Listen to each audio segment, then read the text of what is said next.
सीमित चीज़ों को हमें नहीं खाना है। विषम विषम असीमित और विषम दोनों चीज़ें हैं। मतलब पहला शरीर को साधन है। प्रश्न है भी साधु क्या है। साधु का शुरुआत कहाँ से करते हैं? आचार्य जब हम लोग विद्यार्थी लोग जाते हैं, स्कूल में जाते हैं, गुरुकुल में जाते हैं, तो वहाँ सबसे पहले क्या करेंगे? सबसे पहले वो कहेंगे सुबह जल्दी उठो। क्यों? प्रातः काल उठोगे आप, टाइम से उठोगे ब्रह्म मुहूर्त में, तो उसमें सब तरह हवा शुद्ध, वायु शुद्ध, आंखों में वो क्या है शरीर को। क्यों? शरीर निरोगी रहेगा। अगर पड़े रहेंगे, लेट उठेंगे, सूर्य निकल गया तब उठेंगे। जब हमने सुबह की ताजगी देखी नहीं है, अमृत वेला देखा ही नहीं है, जो अमृत के वेले में जो अमृत बरसता है उसका हमने रस पानी नहीं किया, तो हमें क्या मालूम पड़ेगा क्या होता है अमृत है? देखो और सबका नाम टाइम रखा हुआ है, बाकी सब टाइम है। प्रातः काल है, दोपहर है, मध्य काल है, सायंकाल है, रात्रि काल है, सबको काल का। काल नाम क्या है? मृत्यु का। काल नाम मृत्यु का है। तो और सबको काल का, काल नाम मृत्यु का है। लेकिन सुबह का जो 4 बजे का, उसको क्या बोला? उसको अमृत वेला, पंजाबी में अमृत वेला गुरुओं की वाणी में, और वेदों की ब्रह्म मुहूर्त। जिसने ब्रह्म मुहूर्त नहीं देखा वो ब्रह्म क्या खाक देखेगा है?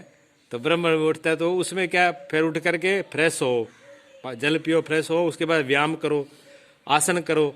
आसन व्यायाम क्या है? ये शरीर को साध रहे हैं हम। आसन और व्यायाम से सबसे पहले हम शरीर को साध रहे हैं।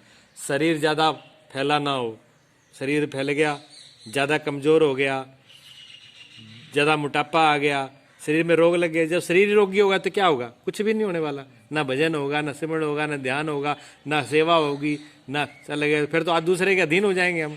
फिर तो दूसरों से सेवा लेंगे हम क्या किसी की करेंगे? फिर तो दूसरों के अधीन हो गए, पराधीन हो गए हम। फिर तो हम ही दुखी हो गए, दूसरों को क्या सुख देंगे? हम ही आशा करेंगे कोई हमें उठा दे, कोई पानी गिलास दे दे, कोई बैठे बैठे को दे दे, कोई बिस्तर बदल दे। जब हम ही अपना जलपान और मल त्याग नहीं कर पाएंगे, उसकी दूसरे की आशा करेंगे, तो दूसरे की क्या सेवा करेंगे? तो सबसे पहले हमको अपने शरीर को साधना है, शरीर शुद्ध रहे।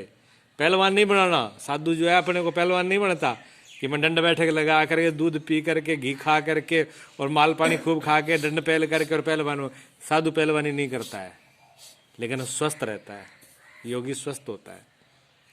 तो शरीर को इतना का रखो, इतना का व्यायाम करो, स्वस्थ रहे। जब शरीर स्वस्थ होगा उसके बाद में मन स्वस्थ करना है। अब शरीर के साथ आहार मन के, शरीर और मन। इसलिए मनोविज्ञान क्या कहते हैं?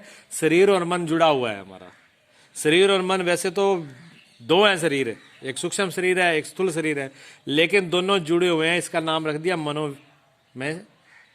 मनोशरीर जो है। तो मनोवैज्ञानिकों ने शरीर को दोनों को जोड़ के रखा और ये है भी जुड़े हुए हैं। अगर मन में हमारे तकलीफ हो जाए, मन हमारा दुखी है, तो बाहर से शरीर में कुछ भी डालो, कोई चीज अच्छी लगेगी नहीं। मन से हम दुखी हैं, खीर रख दो, हलवा रख दो, रसगुल्ला रख दो, पूड़ी रख दो, कितने व्यंजन रख दो, कोई अच्छी नहीं लगेगा, सारा टेस्ट बेकार है। कितनी बढ़िया बार चीज होती रहे, खुशी हो, मन में खुशी आएगी नहीं, चेहरा सूख जाएगा। ऊपर आप कितने हंस के दिखाएं, दूसरे को कितने खुश होकर के दिखाएं, कितने हंस करके दिखाएं कि हम बहुत अच्छे, लेकिन अपने अंदर का जो दुख है वो दूसरा पहचान लेगा नहीं, आपके चेहरे में फर्क है, देख लेगा ना, प्रभाव आ जाता है। तो मन का प्रभाव शरीर पर आ जाता है। अच्छा, शरीर खूब प्रसन्न है, मन खूब प्रसन्न है, बढ़िया अच्छा है, वो स्प्रे पिला दो तो स्प्रे पर असर करेगी नहीं करेगी? मन में भी करेगी वो है। तो जो आई ऐसे कानों के द्वारा अगर हमने गलत सुना तो वो भी मन पे आ जाएगा, आंखों के द्वारा गलत देखा वो भी मन पे जाएगा। तो इनको आंखों को भी साध के रखना है, कानों को भी साध के रखना है। नाक को साथ, जीभ से किसी को गाली गलौज कर दिया, पीड़ा तो होगी, अब लौट के अपने को भी होगी, ठीक है। किसी ने कर दिया तो हमको भी होगी। तो जिब्या को भी, वाणी को भी साध के रखना होगा। वाणी को भी साधना होगा, मन को भी साधना होगा, इंद्रियों को भी साधना होगा, फिर बुद्धि को। साधक को, साधु को, मन को कभी भी छूट नहीं देनी चाहिए कि मन ने जो कहा वही कर दिया, वो उसको पकड़ के रखता है, अपने हुक्म में चलाता है। साधु कौन है? जो मन को अपने हुक्म में चलाए। मन तो नीचे की तरफ लेके जाएगा, मन तो गिराएगा, मन तो कहेगा खा लो पी लो सो जाओ, भजन क्या जरूरत है, भजन की क्या जरूरत है सुबह जल्दी उठने की। उधर सुबह 4 बजे है, उधर ठंड लग रही है, मौसम ठंडा है, मन तो कहेगा रजाई छोड़ने का मन कर रहा है, और थोड़ी देर और सो लो है। भजन करना चाहिए। मैंने कहा क्या पढ़ा है भजन में, किसने राम को देखा है, कौन से राम आए। अब खाओ पियो मस्ती मारो, करते ही है, दुनिया लगी इसी में, है ना। तो मन के पीछे दुनिया बर्बाद है। तो साधु मन के पीछे नहीं चलता, मन को अपने पीछे चलाता है। वो देख लेता नहीं, हाँ क्या सही है, उसी निर्णय में मन को चलाता है। इसी प्रकार विचार, अपने शुद्ध विचारों को शुद्ध करके रखना, उत्तम विचारों को ग्रहण करना, उत्तम लोगों में बैठना, उत्तम वाणी सुनना, उत्तम विचारों से चिंतन करना, ये विचार का है। तो बुद्धि को साधन है।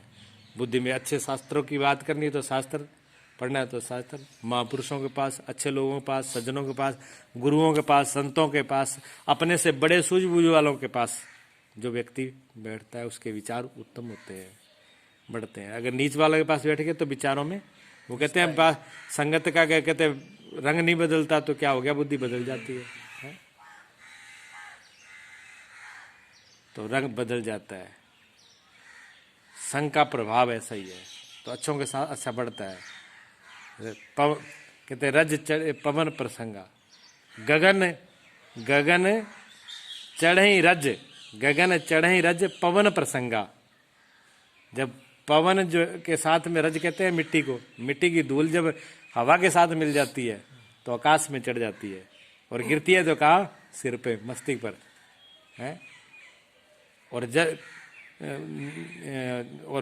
जल के संग करती है तब नीचों संगा, जब जल के संग करती है तो नीच का संग हो गया, तो कीचड़ बनेगी, उड़ेगी नहीं, वही धूल मिट्टी कीचड़ बन जाएगी, वो लगेगी क्या, पैरों में। तो संग का भी प्रभाव होता है। तो अच्छों का संग करके विचार को। और तीसरा जो साधना, जो चौथा स्टेज है, जो साधु के लिए सबसे जरूरी है, वो साधु ही कर सकता है, दूसरा कोई कर ही नहीं पाएगा। वो योगी के लिए, साधु के लिए ही उसके लिए आदेश है, ठीक है। वो है आत्मा के तल पर, आत्मा से आप सदे रहो, आत्मा में जागृत, अपने चैतन्य की अपनी जागृति बनी रहे। मैं चेतन हूँ, मैं आनंद रूप हूँ, मैं शिव रूप हूँ, मैं सनातन रूप हूँ, मैं अमृत रूप हूँ, मैं ज्ञान रूप हूँ, मैं ये मरने वाला नहीं हूँ, मैं ये दुख वाला नहीं हूँ, मेरा कोई मान अपमान कर नहीं सकता, क्यों, मेरी आत्मा तक कोई जाता ही नहीं। शरीर को ही तो कहेगा, जो कहेगा वो शरीर को ही तो कहेगा, मेरे को थोड़ी कह पाएगा कोई, है? इसलिए सब बुराई भलाई अच्छाई गर्मी सर्दी सबसे जो परे है वो आत्मा तल है। अपने आत्म तल पर जो सद जाता है, जो आत्मा को जान लेता है कि मैं कौन हूँ, मैं आत्मा, गुरु उसी को जनाता है। गुरु उसी के लिए बार बार कहते हैं कि आप ये नहीं हो, आप तो वही हो। जो मंत्र दिया जाता है वो आपका ही तो है, आप वही हो, उसके अलावा दूसरा कोई है ही नहीं।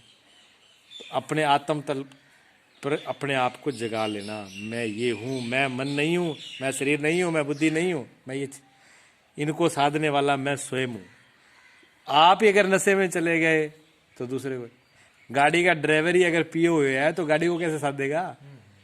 तो इस साध ही नहीं पाएगा। तो पहले तो हमको सौंप फिरना पड़ेगा ना, हम जागते रहेंगे हमें। तो हम क्या है, हम आत्मा के तल पर। जब आत्मा जिसकी जागृत रहती है, उसका मन, उसकी बुद्धि और उसका शरीर अपने आप सज जाएगा। आत्मा सीधी दिखाई नहीं देती, इसलिए इधर से शुरू करना पड़ता है, शरीर की तरफ से उल्टा शुरू करना पड़ता है, ठीक। यही साधु की परिभाषा है। हर जगह अपने आप को साध के रखना होगा, ये साधु की परिभाषा है। अब ये सोच लो, आप साधक हो,